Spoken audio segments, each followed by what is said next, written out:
menjelaskan pengertian usaha gadai. Jadi apa sih itu usaha gadai? Jadi usaha gadai adalah kegiatan pinjam meminjam uang yang menggunakan barang sebagai jaminannya. Dalam sistem ini, seseorang yang membutuhkan dana menyerahkan barang miliknya sebagai pemegang sementara dan pihak memberi pinjaman menyediakan dana sesuai nilai jaminan tersebut. Barang yang dijadikan jaminan itu tetap menjadi hak pemiliknya, hanya saja disimpan oleh pihak gadai selama proses pinjam barang berlangsung. Barang jaminan itu akan diperiksa dan dinilai terlebih dahulu untuk menentukan besarannya pinjaman yang dapat diberikan. Jika prosesnya disetujui, dana langsung diserahkan dan barang itu disimpan sampai peminjam melunasi pinjaman sesuai waktu yang diserahkan. Barulah barang tersebut dilelang sebagai bentuk penyelesaian. Sistem ini membuat usaha gadai menjadi layanan keuangan yang aman, jelas, dan mudah diakses. 1 April 1901, untuk pertama kali, Pegadaian Negara didirikan di Sukabumi, Jawa Barat. Peristiwa bersejarah ini kemudian diperingati sebagai Hari Ulang Tahun Pegadaian. 1905, Pegadaian berubah bentuk menjadi Jawatan Pegadaian. 1940-an, Jawatan Pegadaian disebut Sitchi Eige Kyuku. 1945, Kantor Jawatan Pegadaian dikelola oleh Pemerintah Republik Indonesia. 1 Januari 1961, Pegadaian berubah status menjadi Perusahaan Negara atau PN. 1969, PN Pegadaian berubah menjadi Perusahaan Jawatan atau Perjan. 1990, Perjan Pegadaian berubah status menjadi Perusahaan Umum Pegadaian. 1 April 2012, Perum Pegadaian berubah menjadi PT Pegadaian Persero. Keuntungan usaha gadai. Keuntungan bagi peminjam yaitu proses cepat dan tidak ribet, barang tetap milik peminjam, fleksibel soal waktu, lebih aman dan jelas aturannya. Keuntungan bagi pemberi pinjaman, risiko kerugian lebih rendah, pendapat stabil, permintaan selalu ada, dan bahkan dalam situasi ekonomi sulit, usaha gadai cenderung tetap berjalan. Itulah di sini saya akan menjelaskan tentang besarnya jumlah pinjaman di Pegadaian. Jadi besarnya jumlah pinjaman di Pegadaian adalah nilai uang yang diberikan Pegadaian kepada nasabah berdasarkan nilai barang yang digadaikan. Pegadaian tidak memberikan pinjaman 100% dari harga barang tersebut, tetapi hanya sebagian atau tetap aman jika barang harus dilelang. Penentuan besarnya pinjaman dipengaruhi oleh nilai taksiran barang, jenis barang, dan jenis produk pinjaman. Barang yang digadaikan akan ditaksir terlebih dahulu oleh petugas. Jadi semakin tinggi nilai taksiran, semakin besar pinjaman yang bisa diperoleh. Adapun jenis barang juga berpengaruh. Seperti emas biasanya mendapatkan pinjaman paling besar yaitu sekitar 90 sampai 95% dari nilai taksiran. Kendaraan juga seperti motor atau mobil biasanya mendapatkan sekitar 70 sampai 80%. Adapun barang elektronik seperti HP atau laptop biasanya hanya sekitar 40 sampai 60% karena harganya cepat turun. Pegadaian menyediakan beberapa jenis produk pinjaman seperti KCA untuk emas dan barang elektronik, rasida seperti kendaraan dan kreasi seperti pinjaman dan usaha BPKB yang dimana masing-masing produk memiliki aturan persentase pinjaman yang berbeda. Jadi besarnya jumlah pinjaman adalah nilai uang yang diberikan Pegadaian kepada nasabah sebagai hasil dari proses gadai dengan jaminan berupa barang berharga. Jumlah pinjaman ini tidak sama dengan nilai barang tetapi merupakan persentase tertentu dari nilai taksiran barang yang digadaikan. Perhitungan jumlah pinjaman dilakukan dengan rumus sederhana seperti pinjaman yaitu nilai taksiran dikali dengan persentase pinjaman. Contohnya seperti jika emas ditaksir 5 juta rupiah dan Pegadaian memberikan 10%, maka pinjaman yang diterima adalah 4.500.000 rupiah. Jika HP ditaksir 2 juta rupiah dan presentasinya 50%, maka pinjaman yang diberikan adalah 1 juta rupiah. Jadi jumlah pinjaman yang ditentukan oleh nilai barang yang digadai dan presentasi pinjaman yang berlaku. barang yang nilainya tinggi akan menghasilkan pinjaman besar, tetapi tetap tidak pernah 100% dari nilai barang. Barang jaminan di pengadaian. Jadi barang jaminan adalah barang yang berharga yang dititipkan ke pengadaian sebagai syarat untuk mendapatkan pinjaman. Jadi barang ini akan ditahan sementara pinjaman tersebut dilunasi. Jika tidak dilunasi, barang tersebut bisa dilelang.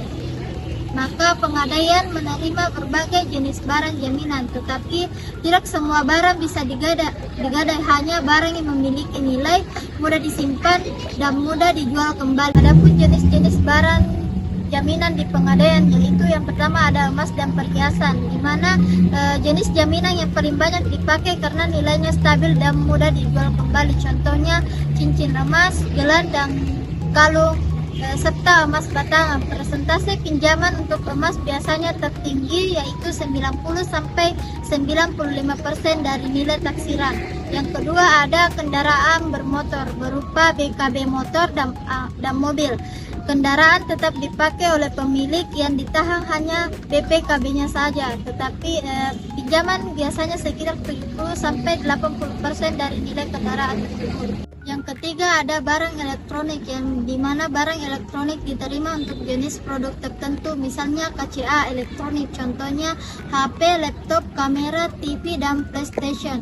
Nilai pinjaman biasanya lebih kecil, mulai dari 40-60% karena harga elektronik cepat turun. Yang keempat ada logam mulia dan surat berharga, yang dimana selain emas perhiasan, pengadaian juga menerima emas batangan, sertifikat emas, surat berharga yang bernilai jual. Yang kelima ada aset usaha tertentu, yang dimana untuk produk pinjaman usaha pengadaian bisa menerima seperti mesin usaha, BPKB, kendaraan operasional untuk barang tertentu melalui pengadaian.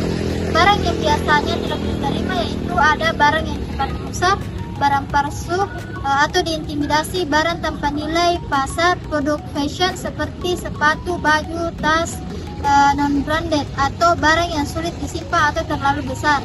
Jadi pengadaian hanya menerima barang yang punya nilai tinggi, stabil, mudah disimpan, dan mudah dijual kembali.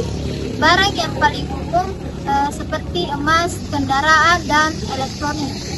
Apa itu prosedur peminjaman? Prosedur peminjaman di pegadaian adalah dasarnya dirancang untuk memberikan akses pembayaran yang cepat, aman, dan sederhana kepada masyarakat. Pegadaian menggunakan sistem gade, yaitu proses pemberian pinjaman dengan menyerahkan barang berharga sebagai jaminan.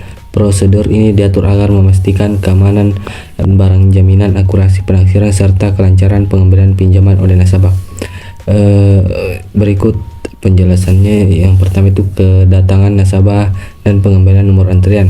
Proses dimulai ketika nasabah datang ke kantor pegadaian. Nasabah mengambil nomor antrian untuk mendapatkan layanan.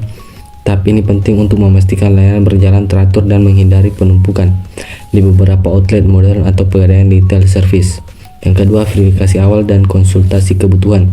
Sebelum masuk ke transaksi utama, petugas melakukan verifikasi awal, menanyakan jenis barang yang akan digadaikan, menjelaskan jenis produk yang tersedia, menjelaskan persyaratan dasar seperti membawa identitas, KTP, memastikan barang bukan hasil kejahatan. Petugas juga memberikan gambaran perkiraan jumlah pinjaman yang mungkin didapat berdasarkan jenis barang yang dibawa. Yang ketiga, pemeriksaan dan penaksiran barang jaminan. Ini merupakan salah satu tahap paling penting dalam proses peminjaman. Bagian A, penerimaan barang. Nasabah menyerahkan barang jaminan kepada petugas penaksir. B, proses penaksiran. Penaksiran dilakukan oleh petugas yang ahli dan telah memiliki sertifikasi internal. Metode penaksiran berbeda sesuai jenis barang. Emas logam mulia dicek kadar emas, berat, kondisi fisik, dan keaslian dengan alat tester. Bagian C, penentuan nilai pinjaman. Pegadaian tidak memberikan pinjaman 100% dari nilai taksiran, umumnya 70-90% dari nilai taksiran, menjaga keamanan pembiayaan. Informasi detail kepada nasabah. Setelah nilai taksiran keluar, petugas menjelaskan beberapa hal: jumlah pinjaman yang dapat diambil, besaran bunga, administrasi, jangka waktu pinjaman, prosedur perpanjangan dan pelunasan. Yang kelima, pengisian formulir dan verifikasi identitas. Jika nasabah setuju, langkah berikutnya adalah mengisi formulir pembiayaan. Data nasabah dicatat dalam sistem nama, alamat, barang jaminan, nomor kontak, nilai pinjaman, dan biaya. 6. Pendatanganan dokumen. Nasabah menandatangani surat bukti kredit, SBK, pernyataan kepemilikan barang, kesepakatan syarat dan ketentuan. Pendatanganan ini mengikat secara hukum. Yang ketujuh,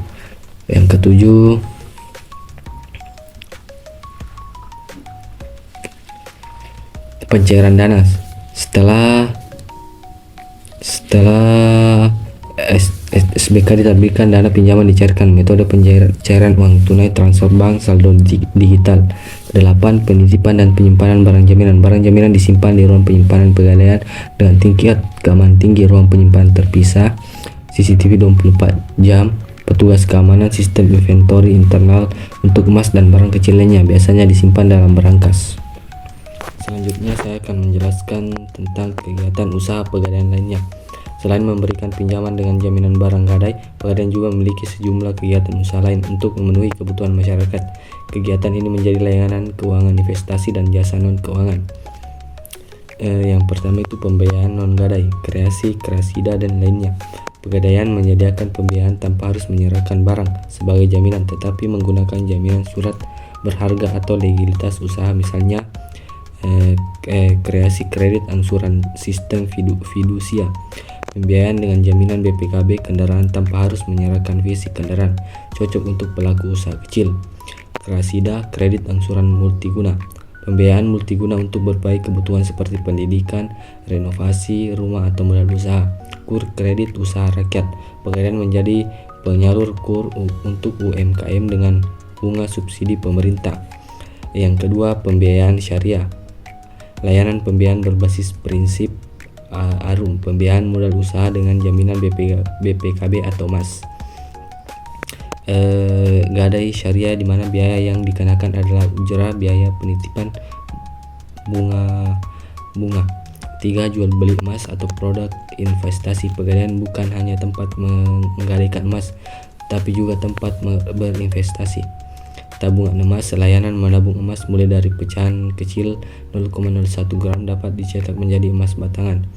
Jual beli emas, pembelian secara emas batangan, emas secara tunai atau angsuran. Deposit emas atau cicilan emas. Jasa taksiran barang berharga. Pegadaian menyediakan jasa profesional untuk menafsirkan nilai barang seperti emas dan logam mulia tanpa harus digadaikan. Jasa ini dapat dipakai masyarakat untuk mengetahui nilai real aset mereka. 5. Jasa penyimpanan barang berharga. Pegadaian menyediakan layanan penitipan barang yang aman, emas, dokumen penting, perhiasan dengan fasilitas keamanan berlapis. Dan terakhir, remittance, pengiriman uang. Pegadaian bekerja sama dengan perusahaan remitansi untuk menyediakan layanan kirim uang untuk ke dalam dan luar negeri, terutama untuk keluarga pekerja migran. Mungkin itu saya yang dapat saya jelaskan. Terima kasih. Assalamualaikum warahmatullahi wabarakatuh.